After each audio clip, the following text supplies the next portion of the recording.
안녕하세요. 에스더입니다. 영상을 기다려주신 분들께요. 죄송하고 또 감사하다는 말씀 드립니다. 제가 며칠간 좀 몸이 안 좋았어요. 제가 평생에 가장 힘든 게요. 제 체력을 앞서가는 열정입니다. 어쨌든 이번 기회에 앞으로는 영상을 일주일에 한 번만 올리도록 하겠습니다. 왜냐하면 다른 말씀 사역도 있기도 하고요. 솔직히 말씀드리면 제가 레위기를 전공했기 때문에 오경은 비교적 익숙하거든요. 그런데 그 다른 책들은 이 영상을 계속하려면 좀 더 많은 시간을 투자를 해야 됩니다. 물론 통독 진행은 계속됩니다. 언젠가 제가 삼국지에 깊이 빠져서 보낸 때가 있었거든요. 그런데 그때 성경의 전쟁기를 읽으면서요, 깜짝 놀랐어요. 왜냐하면 성경은 압축 파일처럼 세부적인 묘사가 없잖아요. 그런데 그 삼국지의 생생한 전쟁 기사를 읽고 그리고 성경의 전쟁기를 읽으니까 그 성경 내용이 너무나도 생생하게 전달이 되더라고요. 이 두 전쟁의 차이는 하나님이 사령관이신 홀리 워, 즉 성전이라는 것에 있지요. 요즘 여호수아서를 읽고 묵상하면서 그때 그 삼국지 생각이 나더라고요. 아이성의 실패라고 하면 보통 아간에 집중을 하지 않습니까? 뭐 당연합니다. 왜냐하면 본문이 아간에 집중을 하니까요. 그러면 그때의 상황을 잠깐 생각해 보도록 하겠습니다. 가나안 정복 전쟁의 첫 관문이었던 여리고는 사실 난공불락이었죠. 하지만 하나님의 그 기적적인 신적 개입으로 인해서 대승을 거둡니다. 뭐 승리의 환호성이 울리고요. 백성들의 사기는 뭐 하늘을 찌르고 여호수아의 권위는 절대적이 되었습니다. 다음은 우리 차례 아니야? 그것을 알고 있는 주변의 국가들은 뭐 간담이 서늘해졌죠. 어떤 분들은요, 신약의 하나님은 사랑의 하나님인데 구약의 하나님은 가혹한 하나님이라고 말들을 하세요. 하지만 이 가나안의 정복 전쟁이 성전인 것은요, 일단 가나안은 하나님이 원래 주인이시고요. 그래서 하나님이 원하시는 사람에게 주실 수 있는 권한이 있는 것입니다. 또한 무엇보다도 당시 가나안은요, 온갖 우상 숭배와 온갖 이루 말할 수 없는 악행으로 땅이 신음을 하고 있었기 때문에 심판이 불가피한 상황이었습니다.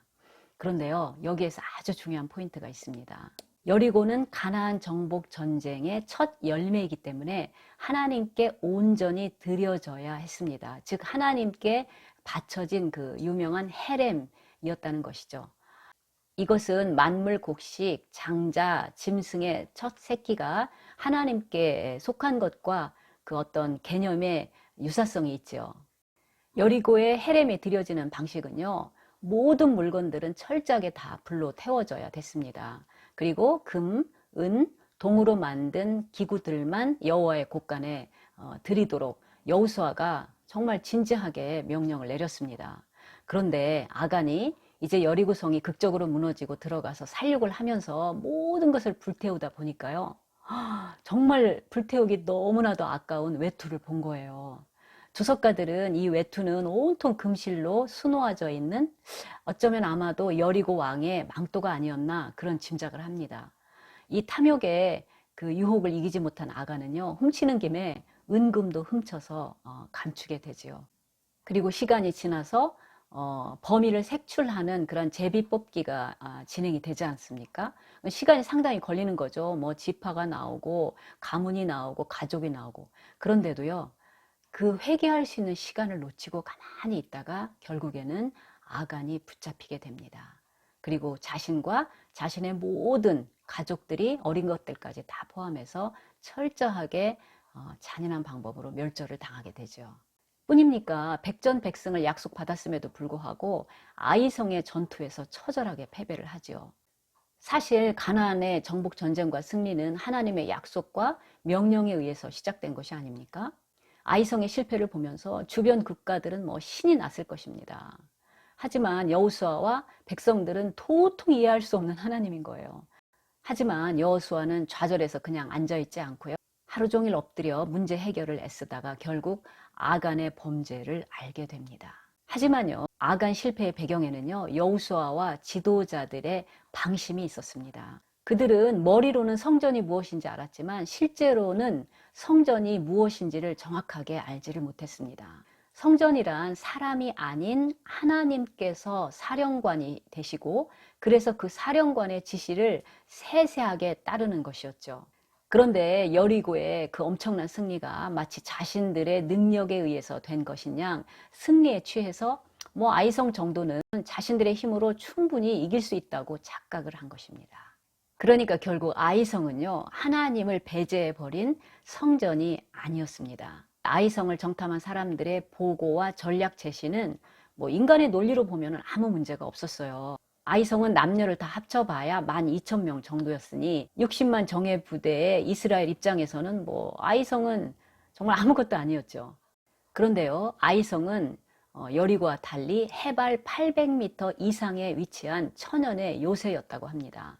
7장 2절에 올라가다 라는 말은 히브리어로 알라인데요. 이것은 아이성이 험준한 천연 요새에 위치해 있는 것을 암시합니다. 그런데도 하나님의 인도하심을 받지도 않고 겨우 3,000명을 가지고 전쟁을 하려고 했으니 실패는 불을 보듯 뻔한 것이었습니다. 제가 삼국지를 읽은 거에 의해서 추론을 해보면요, 아마도 천연 요새인 그 아이성에 그것도 정면으로 막 그냥 올라가다가 성에서 막 쏘아대는 그 화살을 맞고 그 36명이 사망하지 않았나, 그런 생각을 해봤습니다. 그러니까 아간의 죄는요, 승리 직후에 방심해버린 여호수아와 백성들의 그 상황이 어땠는지를 보다 극적으로 보여준 하나의 사건으로 볼 수가 있습니다. 실패 후에 여호수아는 이제 다시 성전에 임하는 인간 사령관의 자세로 돌아옵니다. 여호수아의 기도를 들으신 하나님께서는 또한 신적인 사령관으로 다시 돌아오시고 이제는 구체적인 전쟁의 전략까지도 제시를 해주십니다.